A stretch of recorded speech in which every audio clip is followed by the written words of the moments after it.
මේ උරහිස මෙහෙමයි. උරහිස අපි මෙන්න මෙහෙම අපේ උර ඇට දෙකක් තියෙනෝනේ නේ මේ. මෙයාගේ නම් හොඳට අහුවෙන්න. උර ඇට දෙකේ දෙපැත්තට එළිය පැත්තට. උරහිස 14යි මෙයාගේ. අපි මේ උරහිස ගන්නෙ මෙහෙම. කවදාවත් මෙහෙම ගන්නෙ නැහැ. මෙහෙම උඩින් දාලා ගන්නෙ. හොඳේ. උරහිස 14යි. උරේ වැඩි. කරවට මෙන්න. කරවට ගන්න මෙහෙමයි.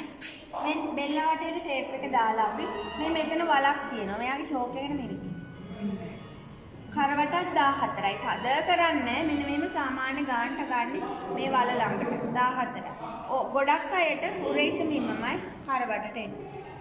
හදිසි කෙනෙකුගේ බෙල්ල මහත නම් පොඩ්ඩක් වෙනස් වෙනවා. පපුව වට පපුව වට 33ක්. අපි ටේප් එක මෙහෙම මේ ටේප් එක ඇතුළට අපේ අත දාලා තමයි බිම්ම ගන්න. පොයින්ට් දෙක අතරින් යන්න ඕන. පපුව වට 33යි.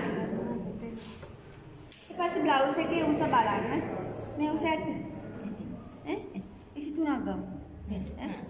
බ්ලවුස් එකේ උස 23යි. නේ මූලික කරේ කෙළවරේ ඉඳලා තමයි මේ මූලික කරේ කෙළවරේ කියන්නේ බෙල්ල කෙළ. එතන ඉඳලා තමයි බ්ලවුස් එකේ උස ගන්න 23යි. ඊට පස්සේ අත මේ ගාන ගමු. තව ගන්නද? ගමු ගන්න ඇති. මේ ගාන අත උස 17.5ක් ගමු. අත උස 17.5යි. අපි අත උස ගන්න තැනින් තමයි අත වට ගන්න. මේ අත වට 8යි. 8යි. මේ බලන්න අපි අත උස මෙතනින් ගත්තොත්, ඒ කියන්නේ කොට අතක් ගත්තොත් අපි එතනින් තමයි අත වට ගන්න. හරි? මේ විදියට. තේරුණානේ? මේ නායි බලන්න අත උස මෙතෙන්ට ගත්තේ. එතනින් අත වට ගන්න.